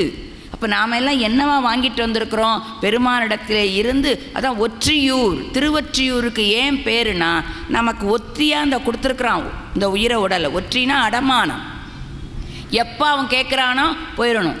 சொன்னான், இரவல் தந்தவன் கேட்கின்றான், இல்லை என்றால் அவன் விடுவானான். இரவலாக அந்த உடம்பை போட்டு வச்சிருக்கிறான், எப்போ முடிதோ போயிடும். அப்போது நீங்கள் கவலைப்படாதீர்கள், நான் தருகிறேன்னே. அடுத்ததாக ஒன்று போடுறாரு அந்த பெருமா அடியவர். மண்ணு காதல் உன் மனைவியை வேண்டி வந்தேன். இவர் வேற ஏதோ கேட்பார் நினச்சா என்ன சொன்னார்? உன்னுடைய அன்பான மனைவியை தான் எனக்கு தரணும் அப்படின்னு சொன்ன உடனே ரொம்ப முன்னை விட ரொம்ப மகிழ்ச்சி அடைஞ்சாராம். ஏன் மகிழ்ச்சி அடைஞ்சாருன்னா, ஐயோ இல்லாததை கேட்டுட்டு நாம் கொடுக்க முடியாத ஒரு நிலை வந்துடக்கூடாதே, அது ஏற்கனவே என்கிட்ட இருக்கிற பொருள் தான் நீங்கள் கேட்டீங்கன்னு கதுமென வேகமாக உள்ளே போனாராம். போயிட்டு மனைவியை பார்த்து அந்த சொல்கிறாராம், உன்னை நான் அடியவருக்கு கொடுத்தேன். மனைவிட்ட போய் என்ன நல்லா யோசிச்சு பாருங்க. அந்த அம்மா இருக்கிறாங்க, அந்த மதுக்குல மடந்தை, அவட்ட போய் உன்னை அடியவருக்கு கொடுத்தேன். உடனே அந்த அம்மா கலங்குனாங்க. இப்போ இது ஏன் கலங்குனாங்க அப்படிங்கிறதுக்கு சேக்கிழாருடைய பாடல் வரி, நான் அத்தனை பாடல்னு சொல்லலை, சில பாடல் தான் சொல்கிறேன். அதை விளக்க மட்டும் ஏன் கலங்கினார்கள் என்று சொன்னால் 3 காரணங்களை சொல்கிறார். ஒன்று, திருமணத்தன்று 33 கோடி தேவர்கள் சாட்சியாக மணமகன் மங்கள நாணை பெண்ணின் கழுத்திலே கட்டுகிறான். அதுக்கு என்ன பொருள் என்று சொன்னால், கடைசி வரை, அதாவது உயிர் உள்ளவரை நான் தான் உனக்கு துணை, நான் காப்பேன் என்று அத்தனை பேருனாலும் உறுதி சொல்கிறான். அந்த உறுதிக்கு பங்கம் வந்து விடுமோ, என்னை கொண்டு போய் அங்கே கொடுக்க போகிறாரே, அதனால் என் கற்பு நிலைக்கு ஏதாவது வந்து விடுமோ. இன்னொன்று, கேட்குற அடியவர் அடியார்னு சொல்லிட்டார், இன்னொருத்தனுடைய மனைவியை கேட்குறார். அப்போ அது பிறன்மனை நயத்தல். இந்த பிறன்மனை நயத்தல்னால் வேற ஒரு பெண்ணை விரும்புகிற அந்த பழி அவருக்கு போயிடுமோன்னு நினச்சி கலங்கினாங்களாம். இந்த 3 காரணம்தான். உடனே தெளிந்தாங்களாம். ஏன் தெளிந்தாங்க? சொல்லுவது யாரு? கணவன். கற்பெனப்படுவது சொல் திறம்பாமை. கணவன் என்ன சொன்னானோ அதன் வழி, அதுதான் கற்பு. அவன் என்ன சொன்னானோ. உடனே அந்த அம்மா சொல்கிறாங்க, என்னுயிர்க்கு ஒரு நாத, இன்று நீ உரைத்தது ஒன்றை அத்தனையும் செய்யும் உரிமை அல்லால் எனக்கு வேறு உள்ளதோ. முதல்ல கலங்கினாங்க. இப்போ சொல்கிறது யார்? கணவர். அப்போ அவர் சொன்னதை நிறைவேற்றுறது தான் நம்முடைய கடமை என்று தெளிந்து அவரை வணங்கினாங்களாம். அவர் உடனே இந்த அம்மாவை வணங்கிட்டார். மனைவி யாராவது வணங்குவாங்களா? இப்போ ஏன் வணங்கினார்? இப்போ அவர் அந்த அம்மா யார்? அடியவர்கிட்ட கொடுத்த பொருள் நமக்கு மனைவி அல்ல என்ற நினைப்பு அப்பவே அவருக்கு விட்டு போயிடுச்சான். பாருங்கள் எப்படி நின்றுருக்காங்க. உடனே அந்த அம்மாவை வணங்கி கொண்டு வந்து அவர்கிட்ட கொடுக்குறாங்க. கொடுத்துட்டு அவர் அந்த அம்மா இவரை பார்க்குறாங்களாம். ஐயோ இவருக்கு பழி வர போகுதே அப்படின்னு நினச்சி அப்புறம் வணங்கினாங்களாம். உடனே இயற்பகையார் கேட்குறார், நான் வேறு ஏதாவது இன்னும் வேலை செய்யணுமா? மனைவியை கொடுத்ததுக்கு அப்புறமும் கேட்குறாரு. உடனே அந்த அடியார் சொல்கிறாரு, ஒன்றும் இல்லை, இவளை நான் கூட்டிகிட்டு போகிறேன். கூட்டிகிட்டு போகும்போது கட்டாயம் சொந்தக்காரங்க சும்மா விடுவாங்களா? என்னடா இவனுக்கு என்ன பைத்தியங்கிட்டே முடிச்சோம், மனைவியை கொடுக்குறானேன்னு என்னை எதிர்க்க வருவாங்க. அப்படி உன்னோட சுற்றத்தாரும் இல்லை அந்த அம்மாவோட சுற்றத்தாரோ வந்தால் எனக்கு பாதுகாப்பு வேணும். பாருங்க, மனைவி கொடுத்ததும் பத்தாது, பாதுகாக்கவும் நீ வான்னு சொல்கிறாரு. உடனே இவர் சொல்கிறாரு, ஐயோ நீங்கள் சொன்ன இந்த வேலையை நானே செஞ்சுருக்கணும், முன்பே நான் அதை செய்திருக்க வேண்டும். என்னை ஆளுடைய அத்தன் நீங்கள் சொல்லி நான் செய்கிறேனே, பிழை என்ன, எனக்கே இந்த புத்தி முதல்ல இருந்திருக்கணும். ஆமாம் இவர் கூப்பிட்டு போகிறார், நம்ம பின்னால் போகணும். இப்போ நீங்கள் சொல்லி செய்ய வேண்டியதுனே, பிழை என் மேலே தான். இதோ வர்றேன்னு உள்ளே போனார். நல்ல ஒரு வாள் பலகை 2, ஏன்னா வர்றவங்கள வெட்டி வீத்துறதுக்கு வாள் வச்சுருக்கார். பலகை தன்னை காத்து கொள்ள 2 எடுத்துக்கிட்டு பூங்கச்சை நல்லா கட்டிட்டு வாங்க போகலாம்னு அங்கே போகும்போது சொல்கிறாரு, ஒரு குறிப்பை சொல்கிறாரு, வழிவிடும் துணை பின் போத வழித்துணை முன் போத. 2 துணை. அது என்ன? வழிவிடும் துணை ஒன்று, வழித்துணை. வழித்துணை என்பது இறைவன், வழிவிடும் துணை என்பது இயற்பகை நாயனார்.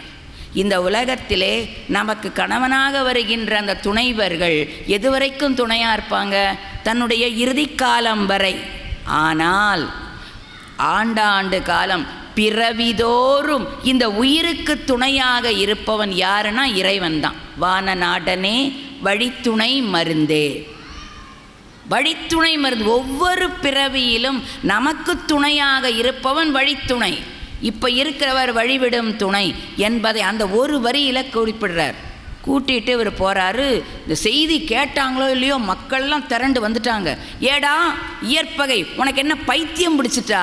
யாராவது செய்வாங்களா இது மாதிரி? மனைவியே ஒருத்தன் போவானா? உன்னை சொல்லக்கூடாது, கூட்டிகிட்டு போகிறான் பாரு, அவனை கொல்லணும். இவன் கொடுக்குறாலும் புத்தி இருந்தாலும் அவன் வாங்கிட்டு போகலாமாடா அடுத்தவன் மனைவியை? கொல்ல வர்றவன் பாருன்னொன்னே இவரோட முதல்ல நான் சொல்கிறேன் கேளுங்க. இவர் சொல்கிறாரு இயற்பகையார், எல்லாரும் ஓடி போயிருங்க. எதிர்த்து வந்தீங்க அப்படின்னு சொன்ன எல்லாரும் கையில் கிடச்ச கம்பு, வாள், அருவாள், இவர் ஒரு ஆள், அத்தனை பேரும் திரண்டு வர்றாங்க. ஆனால் இவருக்கு என்ன இருக்கிறது? ஆண்மை. வல்லவனுக்கு புல்லும் ஆயுதம். அத்தனை பேரை என்னை வந்து வெட்டுறாரு. பிழைச்சவங்க ஓடி போயிட்டாங்க. ஓடி போயிட்டு எல்லாம் போன உடனே கவலைப்படாதீங்க, அடியாரை பார்த்து நான் உங்களுக்கு துணைக்கு வர்றேன். இந்த கானம், இந்த காடு, அதாவது இந்த ஊர் எல்லை வரை உங்களை கொண்டு விட்டு விட்டு நான் வருகிறேன் என்று சொல்லிட்டு போகிறாங்க. இவர் என்ன பண்ணுறாரு? அந்த அடியார்கள்லாம் வரும்போது சுவாமி எப்படி நிற்கிறாராம்? பயந்தவர் போல் இப்படி நிற்கிறாராம். ஐயோ இவங்கெல்லாம் நம்மளை கொன்னுடுவாங்களான்னு. அப்போது அந்த அம்மா சொல்கிறாங்களாம், பயப்படாதீங்கள், இயற்பகை வெல்லும். யார் பேர்? கணவனோட பேர். மனைவி கணவனோட பேரை சொல்லக்கூடாது. இது நான் சொல்கிறது அந்த காலத்தில். இப்போ அப்படி இல்லை இல்லைங்களா? சேகர், வாடா, போடா, என்னென்னமோ சொல்லிக்கிறாங்க. கணவனோட பேரை சொல்ல மாட்டாங்க. அப்போ இந்த அம்மா சொல்கிறாங்களே என்ன அர்த்தம்னா, இப்போ என்னாச்சு?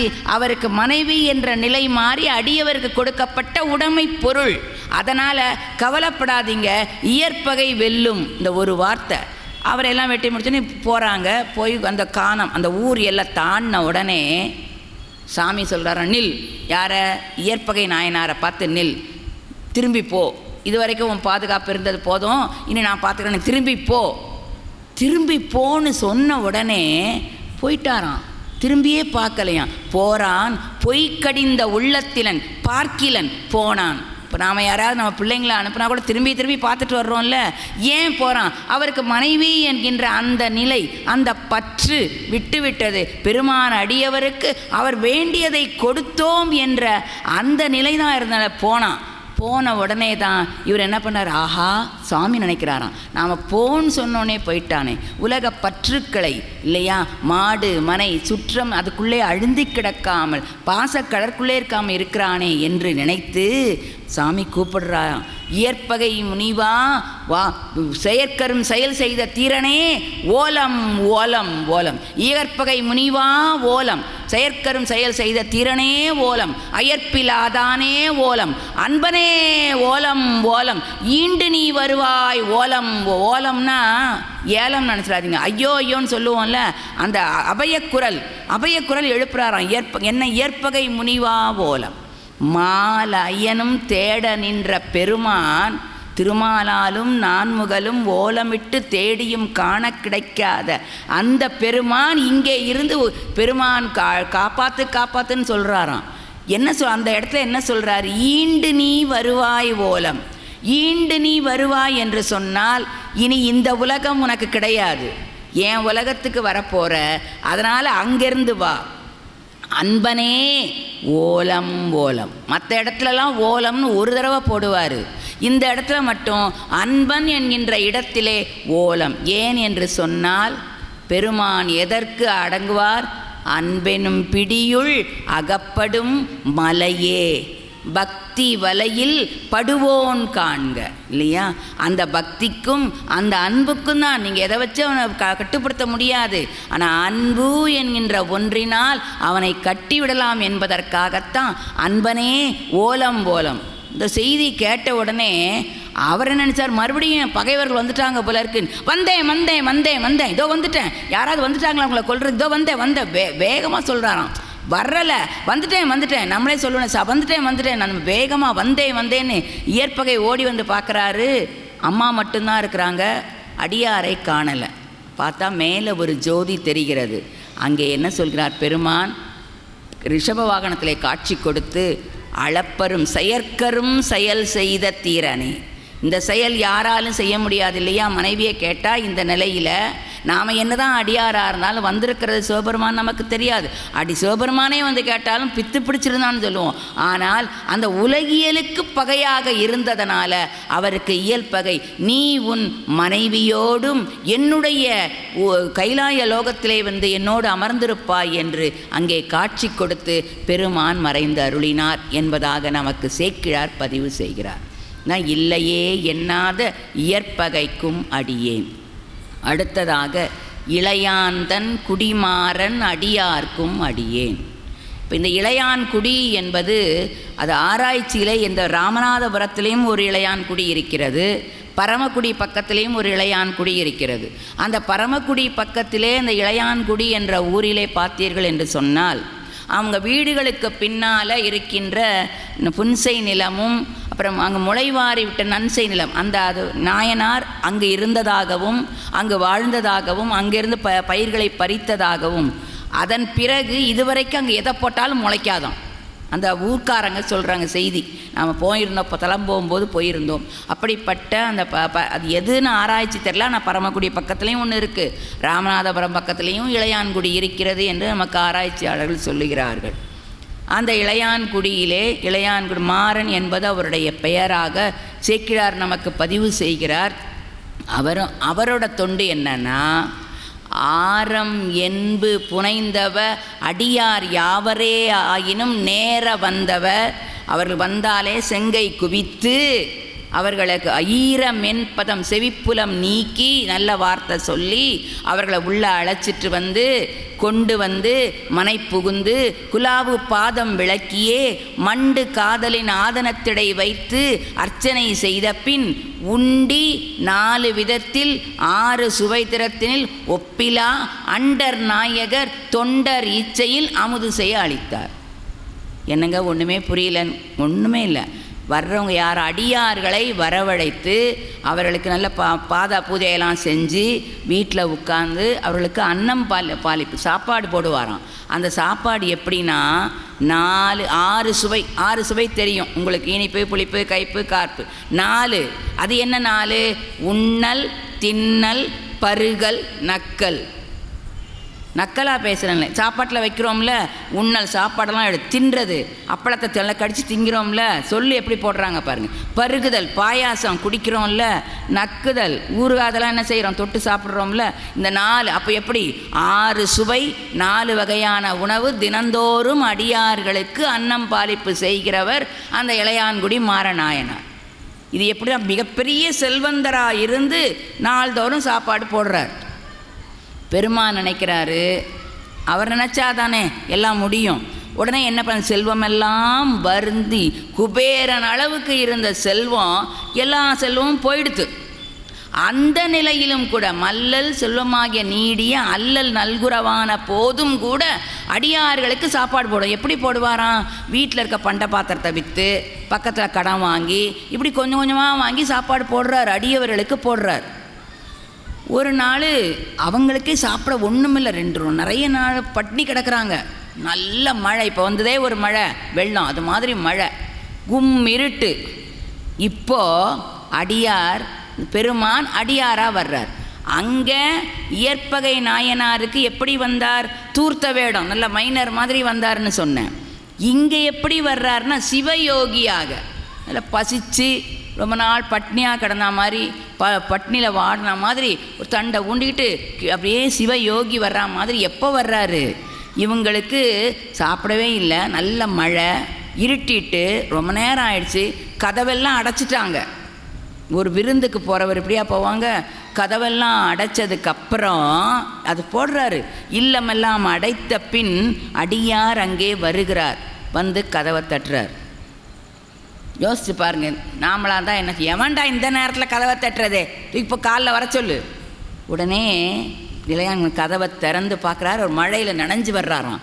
துண்டை எடுத்து கொடுத்து அவர் மேனியெல்லாம் தொடச்சி உள்ளே கொண்டாந்து அவரை அர்ச்சனை செஞ்சு உட்கார வச்சுட்டு மனைவி கிட்ட போகிறார். மனைவிட்ட போய் சொல்கிறாரு, முதல்ல ஒரு பீடிகை போட்டுடுறாரு. நமக்கு இங்கு முன்பு உணவில்லை ஆயினும், என்ன போடுறாரு? நமக்கு இங்கு முன்பு உணவில்லை ஆயினும் இமக்குலக்கொடி பாகற்கு இனியார் அவருக்கு இன்னடிசில் எவ்வாறு ஊட்டுவோம். ஏன் இதை போடுறாரு? இப்போது அவர் உள்ளே வந்திருக்காரு, இந்த பாரு அடியார் வந்திருக்காரு, அவருக்கு சாப்பாடு போடணும் அப்படின்னு சொன்னால் இந்த அம்மா அந்த அம்மா என்ன சொல்லிடும்? போங்க, நமக்கே சாப்பாடு இல்லை, அவருக்கு சாப்பாடா? இந்த பதில் வந்துடக்கூடாதுங்கிறதுக்காக முதல்ல பீடிகையோடு போட்டுட்டார். நமக்கு இங்கு உணவில்லை என்றாலும் பரவாயில்லை, நாம் கொண்ட கொள்கை என்ன? அடியவருக்கு உணவு தரணும், அவருக்கு எப்படியாவது உணவு தரணும். ஆனால் என்ன செய்கிறது என்று யாரிடத்தில் கேட்குறாரு? மனைவி. ஏன் என்று சொன்னால் சொல்லுவாங்க, மதிநலம் மிக்கவர்கள். ஒரு பெண் எப்படி இருக்கணுமா? ஆலோசனை சொல்கிறதுல அமைச்சரை போல இருக்கணும். அதனால தான் அந்த வார்த்தையை அவர் போடுறார். சேக்கிழார் சொல்கிறாங்களே, பெண்களுக்கு முக்தி இல்லை என்று சொல்லப்பட்ட காலத்திலே பெண்கள் மதிநலம் மிக்கவர்களாக இருந்தார்கள் என்பதை தன்னுடைய பிராணத்திலே ஒவ்வொரு இடத்திலும் எடுத்து காட்டுகிறார். மனையறத்தின் வேர்களாக இருக்கின்றவர்கள் பெண்கள் என்பதை வேரோடு இருக்கிறாங்கன்னு சொல்வார். ஆக அப்படி ஏன் அதை சொல்கிறார் அப்படின்னு சொன்னால், பொதுவாக சொல்லுவாங்க பெண் புத்தி பின் புத்தி உள்ள நல்ல பின்னை போல கூர்மையான புத்தி. ஒரு ஊரிலே, மிதிலாபுரம் என்ற ஊரிலே ஒரு அரசன், அவனுக்கு ஒரு 2 சந்தேகம். இந்த அரசர்களுக்கெல்லாம் சந்தேகம் வரும். புலவரை கூட்டி அன்னை கேட்டான் இல்லையா, பெண்களின் கூந்தலுக்கு இயற்கையிலே மனம் உண்டா இல்லையான்னு கேட்டானா இல்லையா அந்த செண்பக பாண்டியன்? அது மாதிரி இவனுக்கு ஒரு 2 கேள்விக்கு 2 வினா சந்தேகம். அவன் புலவர்களையெல்லாம் கூப்பிட்டான். புலவர்களெலாம் கூப்பிட்டு, எனக்கு 2 சந்தேகம் இருக்குதுப்பா, நீங்கள் நாளைக்கு வந்து சொல்லணும். அப்படி நீங்கள் சொல்லலைன்னா உங்கள் தலையை சீவிடுவேன்ட்டான் அரசனில். என்ன சந்தேகம் அப்படின்னா, பொழுது புலர்வதை நமக்கு அறிவிப்பது எது? பிறந்த உடனே அசைகின்ற பொருள் எது? பிறந்தும் அசையாத பொருள் எது என்று அப்படி 2 பொருள் கேட்குறான். பிறந்து அசையாத பொருள். இந்த 2 கேள்விக்கு அவங்களுக்கு பதில் தெரியல.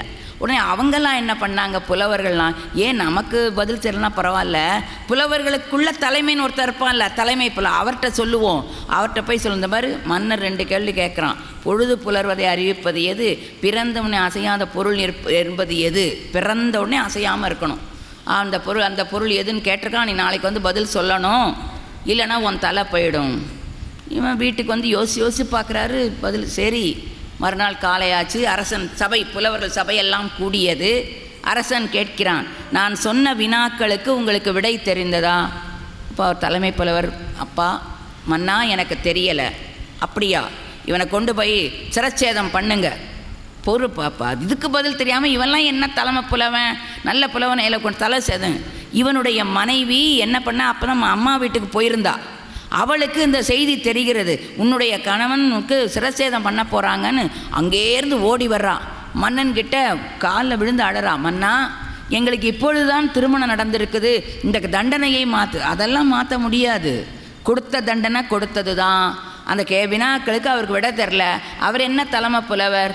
மன்னா அதற்கு விடை நான் சொல்கிறேன். எங்க நீ சொல்லு பார்க்கலாம். பொழுது புலர்வதை அறிவிப்பது எது? சேவல் தானே. காலையில் சேவல் கூவுது, அது சேவல். சரி. பிறந்தும் அசையாத பெற்றி எதுனா, பிறந்தும் அசையாமல் இருக்கிறது முட்டை. இப்போ கண்ணுக்குட்டிலாம் நடந்து போயிடும், குழந்தை கையை காலை ஆட்டும், ஆனால் முட்டை பாருங்கள் அசையாமல் இருக்கும். ஆமாம், சரியாக சொல்லிட்டேன். பார்த்தீங்களா, நான் இந்த 2 பதில் சொல்லிட்டேன். என் கணவனை விட்டு விடுங்கள். பதில் சொன்னாலும் கணவனை விட முடியாது.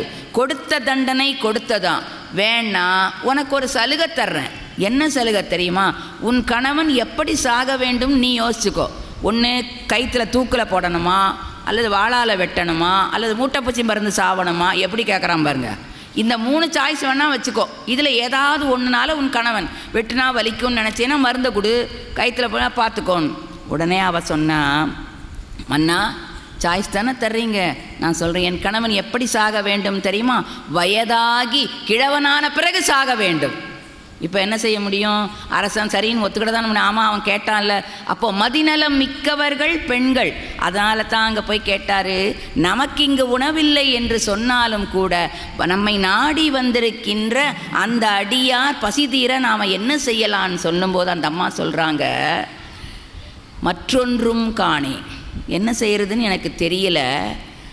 ஏதிலாரும் இனி தருவாரில்லை. இனி கடன் கேட்குறவங்கலாம் கேட்டு முடிச்சாச்சு, இப்போ கதவை அடைச்சாச்சு, பக்கத்தில் போயும் வாங்க முடியாது. ஏதிலாரும் தருவார் இல்லை, போதும் வைகிற்று, பொழுதும் போயிடுச்சு, போமிடம் வேறு இல்லை, எங்கே போயும் கேட்க முடியாது. தீவினை ஏற்கு என் செயல். இப்படிப்பட்ட ஒரு தீவினையை நான் செஞ்சுருக்கேன், எங்கிட்ட வந்து கேட்குறீங்களே. ஆனாலும் ஒரு யோசனை சொல்கிறேன். என்ன யோசனை தெரியுமா? பகலிலே இந்த மழை வர்றதுக்கு முந்தைய இப்போ நம்ம வயலில் கொண்டு போய் விதை நெல்லை விதைச்சிட்டு வந்தீங்க, அது நாளைக்கு முளைக்கும், 2 நாள் கழிச்சு போய் இந்த ராத்திரியில் அதை வாரி கொண்டு வந்தால், அந்த விதை நெல்லை வாரி கொண்டு வந்தால் வல்லவாறு நான் சமைக்கலாம். எப்போ அவங்களுக்கு பசி, 3 நாளாக சாப்பிடலை, மணி 12 இருக்கும், மழை, போய் எடுத்துகிட்டு வாங்கன்னு சொல்கிறாங்கன்னா எப்படி இருந்திருக்காங்க? காதல் இருவர் கருத்தொருமித்து ஆதரவு பட்டதே வாழ்க்கை. நாமளாக இருந்தால் என்ன சொல்லுவோம்? ஐயா உனக்கு அறிவில்லை, 12 மணிக்கு நானே பட்டினி இருக்கேன், நீயும் உன் கொள்கையும் சொல்லியிருப்போமா இல்லையா? அங்கே அந்த அம்மா சொன்ன உடனே அவர் மனமகிழ்ச்சி அடைகிறாராம். எப்படி மனமகிழ்ச்சி அடைகிறாராம்? இவர் கையை விட்டு போச்சு பார்த்தீங்களா செல்வம், அந்த செல்வமெல்லாம் வந்தது போல, அத்தனை கோடியும் வந்தது போல மகிழ்ச்சி. அப்போது அடியார்களுக்கு உணவு கொடுக்கறதுல எப்படி இருந்திருக்காங்க 2 பேரும். சரின்னு உடனே என்ன பண்ணார்?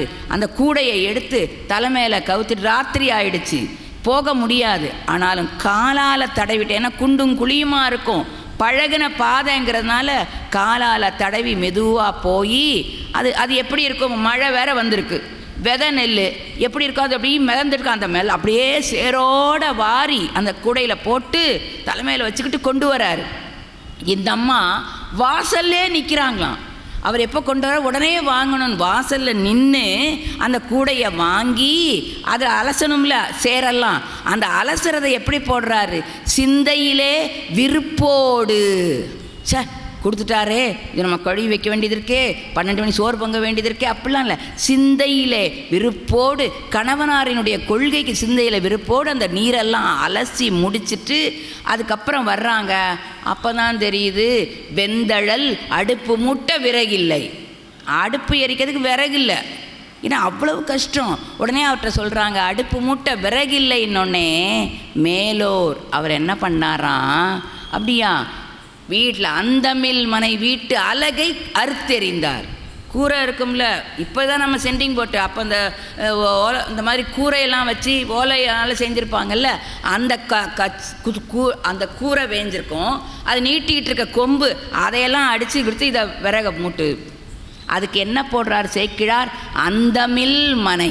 ஏன்னு சொன்னால் ஒரு வீட்டிற்கு கூரை தான் பாதுகாப்பு, நாம் ஒதுங்குற இடம்.